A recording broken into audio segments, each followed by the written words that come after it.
Welcome to Through the Corporate Glass, a podcast that explores career choices.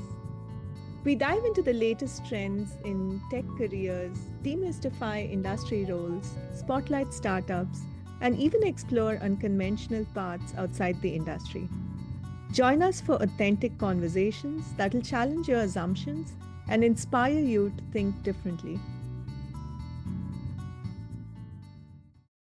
Welcome to Through the Corporate Glass. Today we have an exciting guest with us, Raluca Mihu, who is the founder of Synchro Mind, which is a unique startup in the security consulting space. We're going to talk about how it is unique. Raluca has over 2 decades of experience in the IT industry, and she also does a lot for social good that we will get into during the course of this episode. Thank you so much for joining us, Raluca, and welcome to Through the Corporate Glass. Thank you, Ashwini. Thank you for the invitation and the opportunity. Thank you. So I'd love to actually delve into so many of the career choices that you've made. But before that, could you tell us a bit about how you got interested in just engineering and IT and a bit about your early career? Yeah, sure. So I am born in Romania.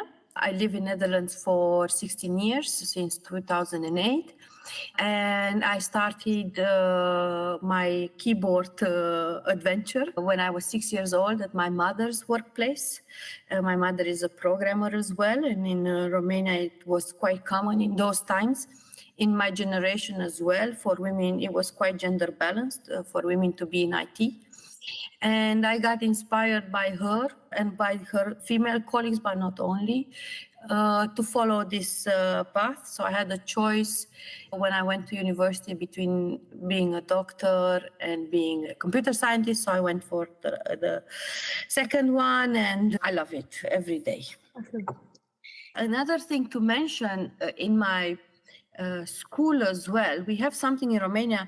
It is in some countries, but not in all. We have something called School Olympics, which is basically, it starts from your school, you get qualified, and then you go to higher level, and higher level, you go to the level of your county, to the level of the country, you go international.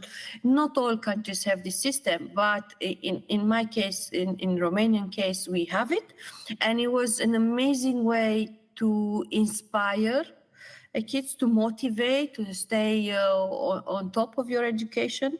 And this is another way I got into IT because, and it's important to mention, in all of those, we had mentoring classes that were free from our teachers. So every day I'm grateful to my teachers who gave me so much knowledge, but also to the education system, which at that time was quite focused on the kids. Sounds like an exciting way to explore. So you probably did your engineering. I computer science. It was part of mathematics. So I have more of a programmer background, less infrastructure and more logic, reasoning, bio and computer science and things like that. I see. And how was your first job? Like, how did you choose your first job? My first job was amazing. Again, my mother got my first job. So it's a very funny story. My mom went for a job interview, and my future manager, she interviewed her. And after a while, she realized, hey, this job doesn't suit me, but it suits my daughter. So yeah, I went for the job interview. I got a data analyst. I was a data analyst in a market research company. And I'm very grateful. I'm still in contact with my first manager. It was 25 years ago. She's an amazing person. And she taught me a lot. And yeah, that was my first adventure. And I have to admit, data is still my big love. Until today. So I've done a lot of challenges within the IT, but data is still at the core of everything that I've done. Nice. And at what point did you decide to start your own? Yeah, so this is an interesting one because I became a freelancer right after that job. So first job was as an employee, then I became a freelancer, and I was a freelancer for the next 8 years. And the reason why I did it was because I felt, and I still have that belief, that as a freelancer, you learn so much faster. Because you have a project, you have to deliver the project. So, and you have less politics as well, because it's all about the project. And that is what motivated me to go into it. And it was amazing. Those first 8 years were amazing. Then I moved to Netherlands, where at that time, back in 2008, it was not so popular to be a freelancer. So I was employee for 10 years. And then I went back into freelancing because I really feel I'm in control of my education. I'm in control of my growth. It's a personal thing. I can understand why for some people being an employee it's their way of growing. But me, I need to challenge myself at the end of the day. So it really suits my personality. Nice, interesting. Could you tell us a little bit more about Synchro Mind? So when I started Synchro Mind, actually the name was Synchro Heart. But upon advice from my brother, who said, look, the world is not yet ready to admit their heart is not synchronized to their mind. So he said, yeah, maybe it's best to do Synchro Mind. So I said, okay, I agree with you. And the purpose of Synchro Mind was to help, especially in IT, because this is my field, these are my people, this is my tribe, to help build this mind-heart coherence. And so it is a very strange concept, but it works for me in the sense that you can still be geeky while being compassionate. You can still show empathy while building a safe space, because at the end of the day, when we talk about safe space, it has to be secure as well. So at the end of the day, the privacy and cybersecurity are foundational bricks for mental health. You have to have all three. Yeah, it's that simple for me. I think that's a beautiful way of tying together all your expertise and passion and also where you want to go. Exactly. Yeah. And in IT, you have something, you hear about T-shaped people, professionals, T-shaped, but very rarely you hear about the comb. It's the expanded T, basically, is the comb shaped. And I like that. To be honest, I like the diversity, the switching of context. For my brain, it really works. I understand the people who need to stay in one and become the best, and that's fine. But for me, focusing on something and then switching context, focusing on that and achieving that and switching context, it's good for my brain and for my body as well. Nice. So actually coming to the comb, I think this so well fits what Synchro Mind does. I was looking at all that you offer a lot. Yes. And I think the fact that you said comb now fits in really well because you do a lot of different things at some depth, right? So you offer a bunch of services, and I find that very interesting because you do, I guess, security and security audit and compliance, gamification, and then you also do something around technical leadership. Yeah. Honestly, it's the first time I've heard of consulting for technical leadership. So could you tell us a little bit about Sure. So jokingly call it CTO-as-a-service. But to be honest, you will see it's starting more and more. Even last weekend, I saw on LinkedIn, there was a freelance engineering manager. And I think times are changing rapidly, especially COVID made them be like this. And a lot of companies are looking for these people who are multi-dimensional. So you can have a dialogue as a CTO, you can have a dialogue as a security specialist, you can have a dialogue as a gamification advisor, you can also bring compliance into the discussion. And at the end of the day, I'm going to make an analogy. Think of a chef in a restaurant. So there are chefs who do starters, there are chefs who do mains, meats, salads, and there are chefs who do desserts. And at the end of the day, you as a company, you want to have a chef that kind of understands all processes and can deliver all processes, especially as a leader, because you want to practice what you preach. Right. So from my perspective, this is quite beneficial to a company to get 5 into 1. Right. Why not? Have you actually had opportunities to do CTO-as-a-service? Yes. Actually, I was twice. I was for a company in Rotterdam doing parking enforcement. So, there are those cars on the street, they take photos of the license plates and they check if there is a valid permit at that time. I also was for a company called Linda, and it's in Amsterdam for 2 years there as well. So that during COVID times, I was there as CTO. So yeah, from the 5 years of the company, 3 years, I was a CTO. Oh, nice. And this is more like you could do this as an external person and I guess bring an outside-in perspective. But it was more about streamlining and preparing the foundation for the next person to come.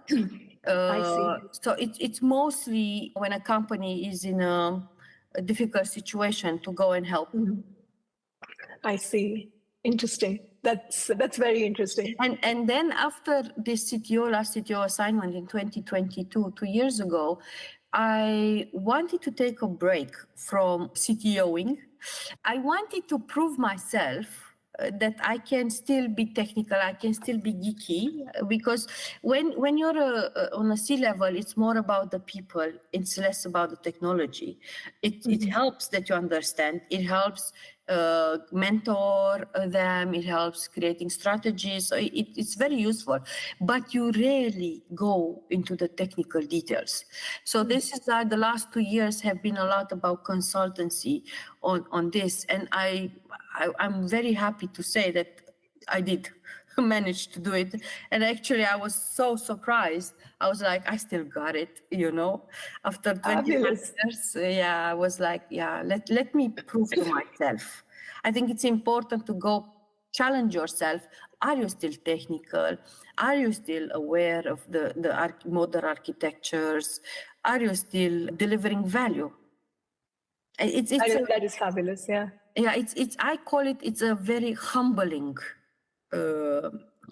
initiative, because you need to strip your ego, your labels, and go back to the core, which is technology. Absolutely. And just talking about like going deep into the technology space, right? Did you come upon any specific challenges in terms of getting back, or in terms of, let's say, burnout, in terms of, having done this for so long? A burnout, no, but the biggest growth in the last 2 years for me is cryptography. I've learned a lot about it. And I have a rule. I have to have at least 1 hour of study per day. And you can imagine at the end of the year, you have so many hours, at least 1 hour. At the weekend, I do more. And I also try to have a diverse theme. So I try to do courses that are 1-2 hours, and then change the context for the next 2 days. For me, that is important, that I constantly push myself towards that. Yeah, thanks for sharing that. I think that's an amazing way to make sure that you have some process in place and go back to it. Yeah, I have a plan. I have a very clear plan. I use Trello for this, and I split my tasks into subtasks, and I have a checklist, and I check, and I really stick to that, because I am accountable of my growth. Right. If I don't take accountability, who is? Nice. And you do something even more unique with your consulting startup, where you also build a product, right? The games that we have products as well. Yeah. So we are in the business domain. And the way we do that is by providing them toolkits for organic growth, to keep it very simple. So the toolkits can be either games, can be the consultancy as well. We have a few other plans to deliver some other tools, can be diversity, equity, and inclusion cards. So we are working to empower companies, and at the end of the day, their workforce, towards a healthier approach in their work. I know we spoke about this offline, but it would be great for our listeners to hear as well about the cybersecurity board games and the cards. To make a small joke before I introduce that, in US they have the Miranda rights. You have the right to remain silent. Everything you say can and will be used against you. So I have what I call, and I joke a lot with my team, the GDPR rights, the privacy right. You have the right for your data to stay private. Anything you say won't be used against you because will not be recorded, will stay private, and so on. So this is basically the intention behind the games, is to educate people to understand what privacy means, to understand what cybersecurity is, what threats are out there, and how to keep themselves safe and their company. Because if a company is not safe, then your job is not safe. And I think it really needs to be much clearer in people's heads, this connection between the two of them. And the sad thing is that universities still don't cover a lot the security in their curriculum. It's very sad. I mean, I finished university 25 years ago this year. And if I'm looking now at my university, still they don't cover this. And a lot of them don't. When you get an assignment, my nephew finished computer science here in Netherlands recently. And when he got the assignments, they were like, create a program that does this. Create an application that does it. It didn't say create a secure program. Create a secure application. It didn't say any of that because security comes last. And I'm trying to raise the awareness.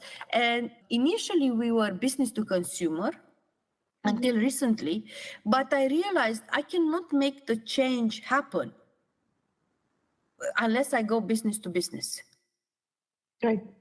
That's important. Companies need to kind of take a little bit accountability of educating the people. They are already, a lot of them are giving them trainings, but they're boring. So I've been, majority of them are boring. There are some interesting ones as well, but majority of them are boring or too many hours. And at the end you have a headache and then you don't have the slides when you go home and you're like, okay, where should I begin? And this is what we're trying to do in our games, to give people starting points, to give basic knowledge. Of course, I cannot cover the nuances. If I make a custom game for an organization, yes, I can cover the nuances, but this is about, let's all align our understanding. Let's all get to know what are the current threats, basically. Yeah. And I love the fact that you chose to use gamification as a way to engage people and raise awareness, right? Yeah. I'm curious, how did you decide on that approach? Yeah, so this is again, being a CTO, I like to play. Not necessarily on computer, I like to play with people. We sit in a room, we have a pizza, we have a drink and things like that. And I struggle to find games for geeks. And I struggle to find games for a flexible number of players. And our games, you can play from 2 to 22 people. So if somebody suddenly says, oh, I want to join in, be my guest. If somebody says, oh, I have to go pick up my son, be my guest. So I wanted to build the product that empowers. First of all, gives knowledge. Because if you look at the current corporate gifts, what do you have? Alcohol. I don't drink alcohol. So for me, whenever I get these bottles of wines and whatever, I'm like, I give to my partner and he's like, yay. But for me, it's like I receive nothing. Or you get sugar, diabetes, right? Or stocks. But then you get no game that lasts you a lifetime. So I call this an empowerment gift. There's also an appreciation gift. Because at the end of the day, you have to appreciate your workforce if you want to spend money on them, right? And let's be honest, the current business construct is from the 19th century. What is it? Employment, 9 to 5, right? Seeing you in the office, because if I don't see you in the office, you don't work, right? This is old-fashioned management, but it's still, you see it in the news. They're still there, right? So this is kind of saying, look, I know you will play, but I trust that you will learn as well. Right. So this is the intention of the game. And it started from my lack of finding this, and then it grew. And now we are actually going a little bit one step further. We are building a cybersecurity game for kids. Oh, wow. Okay. Yes. Yeah. So to educate kids, because most of the time it's parents don't know. It's not that they don't want to teach their children, they don't know it themselves. So this game is about enabling the kids to learn much more in a fun way. It's a very tricky game because it's like a puzzle. So they get, depends on which version you buy. So you can get either 95 situation or 185 situation, and that's a lot. And you organize it as a puzzle, but the pack of the puzzle, it's a coloring book. And it's also the puzzle, right? And why have we done it like this? Because I insist on kids being able to color the back, because when they will color the back, they will remember the score. So they will say the beach ball was score 36. What was the situation? This. So it's a way to trick them into remembering the situation in a playful way, because they're going to color. Nice. So that is the logic behind it. Yeah, it's really fascinating. So taking a step sideways, and I'm actually curious, while you built up this consultancy and the startup, what was the biggest challenge you faced? The biggest challenge is direction, because when you build a product, you should build it for the future problems, not for the current, because by the time you're done, the moment has passed. So you have to have a very clear direction and make it very clear to your team, to your collaborators, that direction. To give an example, this game for kids, we spent almost 3 years working on it, because we drew it by hand. It's not with AI, and it was a lot of work, research, surveys, and it was a lot. So I think I would say it's having a very clear direction and focus on what you want to achieve, and we've become much better at it. Yeah. You were mentioning how knowing your customer helps you design better. Yeah, so for me, it really helps that. That's why one of the things I like about doing consultancy work, because I understand the pains and I can foresee the pains as well. So, and then I can build for that. So to give an example, one of the biggest pain right now is NIS2. Which is a regulation, it's a directive that comes in effect now, but there are very few guidelines. And we have a game for that as well. As soon as the guidelines are out, we're going to check them against the guidelines and we're going to put it on our website. So it is done. It's just, I just want to ensure that it's fully accurate. Yeah, or another one is CSRD. Corporate Sustainability Report Directive, which it's something I'm extremely passionate, because we also print our games on recycled paper. We also transport them with zero CO2. So from the printing to us, they come with zero CO2. So ESG for me, it's extremely important. So I decided to make a game about CSRD. CSRD will come in effect for small, medium enterprises in 2026. But we started already to prepare for it. Why should we wait till the last minute? Yeah, perfect. And I think in the world of generative AI and AI in general, security can't be more important, right? Oh yeah, definitely. We are also working on a board game about that. Awesome. I'll wait for that for sure.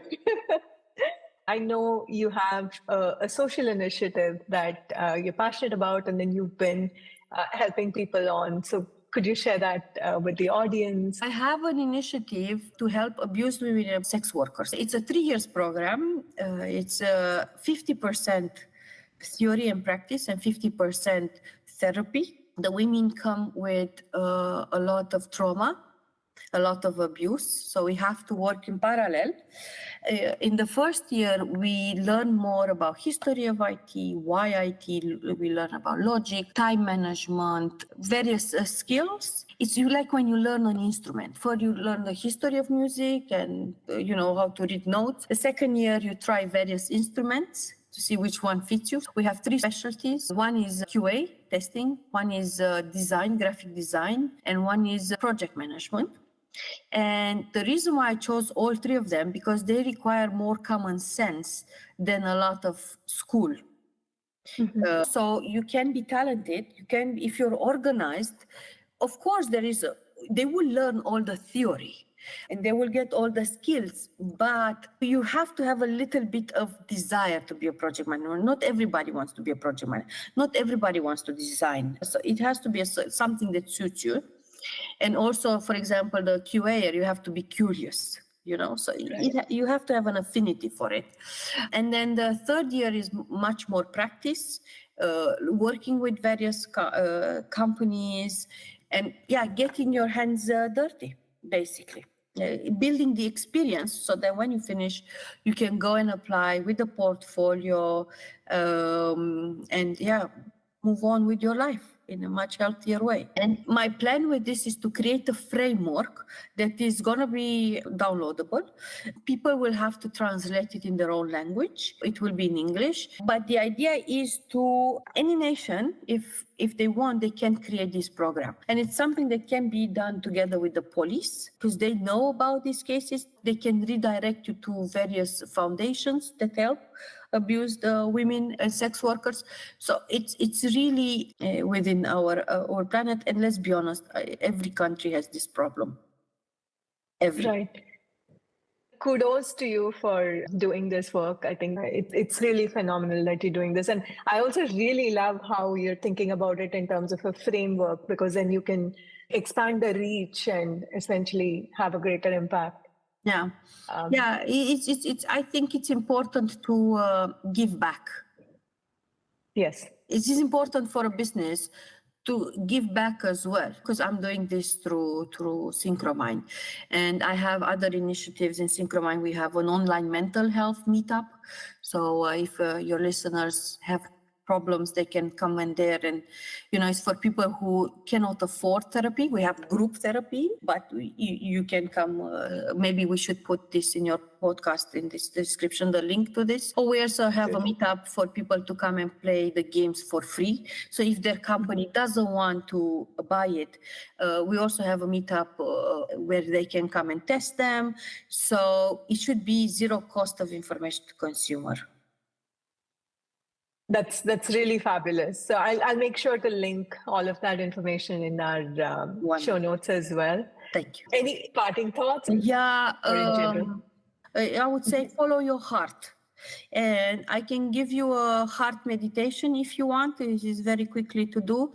So basically, you put your hand on the heart, and then you do what is called box breathing. So 4 seconds you inhale, 4 seconds you hold, 4 seconds you inhale, 4 seconds you hold. So you do 1 or 2 minutes of box breathing, and then you check with your heart. You have 2 control questions, like with the lie detector. I would say, is my name Raluca? And the heart will be calm.